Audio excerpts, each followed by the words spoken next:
L'unité de Dieu, ce n'est pas que la négation du chitouf, associé, expliqué plus haut. Rappelons que, selon certains décisionnaires, le chitouf est interdit aux enfants de Noach. Proclamer l'unité de Dieu, c'est un tout autre travail, bien plus ardu et élevé que la simple négation du chitouf. Bien sûr, cela comprend aussi la négation du chitouf, mais il s'agit d'un tout autre niveau de croyance. Le peuple juif doit révéler l'unité de Dieu dans tous ses actes, sentiments et réflexions. La négation du chitouf, ce n'est que nier qu'il puisse exister une force autre que Dieu.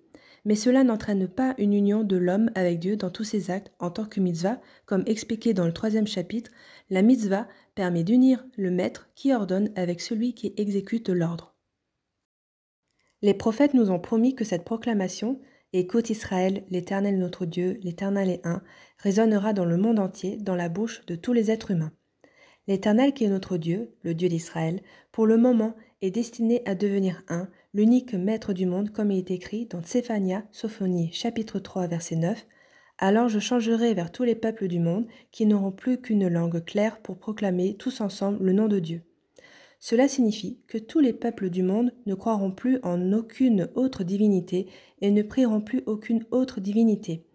Et il est écrit dans Zécharia, Zacharie, chapitre 14, verset 9, « En ce jour, Dieu sera un et son nom sera un. Le monde entier reconnaîtra la vérité de Dieu un et reniera le chitouf car il n'existe rien d'autre en dehors de sa vérité. » 4. L'obligation pour l'enfant de Noach d'accepter le joug divin et d'accomplir ce que Dieu lui ordonne.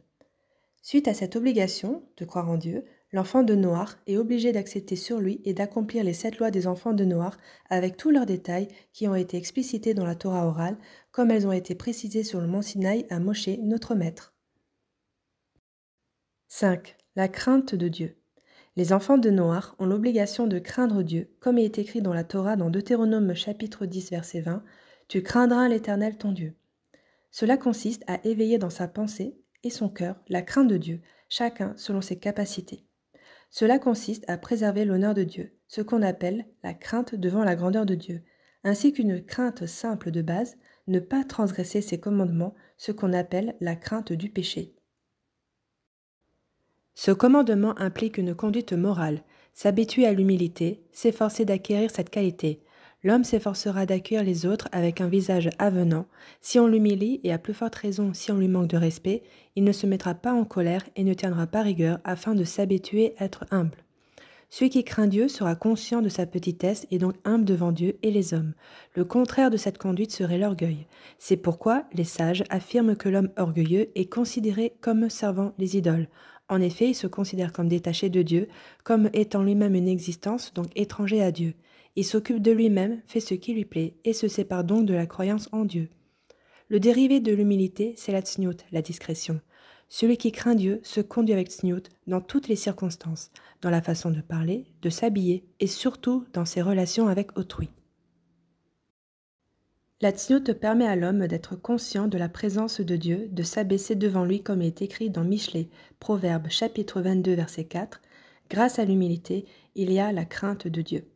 L'homme se gêne devant les autres et les honore. Par contre, l'homme orgueilleux qui se vante devant les autres n'a pas honte devant eux et ne les respecte pas. L'homme qui se conduit avec tsniout envers Dieu ressent qu'il le regarde, inspecte ses actions et sa conduite, ce qui l'amène à avoir honte devant lui. Donc la tsniout le rend humble devant Dieu et l'anime d'une crainte respectueuse. Une des façons d'être tsniout, obligatoire pour qui veut être un chassid, c'est l'habillement. Un homme doit toujours s'habiller de façon digne, convenant à son rang en couvrant son corps comme il convient et ne pas évoluer dans la rue comme un animal qui n'a pas de vêtements. L'animal n'a pas de discernement et ne ressent pas du tout le besoin d'être honoré, mais l'homme créé à l'image de Dieu se doit de faire attention à son honneur. La femme en particulier doit couvrir son corps comme il convient. Si elle ne s'habille pas comme il faut, elle risque de faire trébucher moralement et fauter ceux qui la regardent. Voir encore à ce sujet plus loin dans le décret 49. Mais de plus, le manque de tsniout la prive de son honneur et de l'image de Dieu qui rayonne dans chaque être humain. Quiconque se déshonore méprise l'image de Dieu qui est en lui. Il en est de même pour toutes les façons de se conduire de l'être humain. Il doit s'efforcer de se conduire avec tsniout en toutes circonstances, comme le recommande le prophète dans Michée, chapitre 6, verset 8, « Marche avec tsniout avec ton Dieu ». Cela signifie que celui ou celle qui se comporte avec tsniout marche avec Dieu. 6. Amour de Dieu. L'enfant de Noach doit aimer Dieu, comme il est écrit dans la Torah, dans Deutéronome chapitre 6, verset 5, « Tu aimeras l'Éternel ton Dieu de tout ton cœur ». L'homme doit éveiller dans son cœur un amour intense de Dieu. De quelle façon éveiller dans son cœur amour et crainte de Dieu? Il doit réfléchir aux actions et aux créatures extraordinaires du Créateur, qui sont une preuve de son intelligence qui n'a pas de limite, qui n'est en rien comparable à celle de l'être humain. Aussitôt, il aimera et louera Dieu. Il nourrira une grande envie de mieux le connaître, comme le dit le roi David dans Téhélim, Psaume, chapitre 42, verset 3, « Mon âme a soif du Dieu vivant ». Surtout, l'homme réfléchira que Dieu fait vivre le monde à chaque instant et que lui, l'individu, fait partie de cette création merveilleuse. Or, comme l'homme aime sa vie, et sa vie lui est donnée à cet instant même par le Créateur, il en viendra à aimer Dieu car c'est sa vie. Comme il est écrit dans la Torah, dans Deutéronome chapitre 30, verset 20, « Aimez l'Éternel ton Dieu, écoutez sa voix, s'attachez à lui, car il est ta vie et la longueur de tes jours. » Cela signifie qu'on doit aimer Dieu. Et comment cela se manifeste-t-il? Écouter sa voix, en accomplissant ses mitzvot, s'attacher à lui, en imitant ses façons d'agir. Pourquoi? Car il est ta vie, c'est lui qui te donne la vie et en respectant ses commandements, tu vivras longtemps la longueur de tes jours.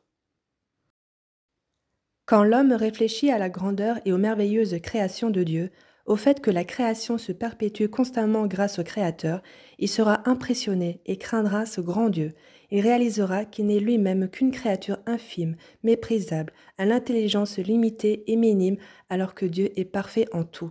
C'est ce que dit le roi David dans Téhélim, Psaume chapitre 8, versets 4 et 5. « Quand je considère tes cieux, l'œuvre de tes doigts, la lune et les étoiles que tu as établies, qu'est-ce que l'homme pour que tu t'en souviennes?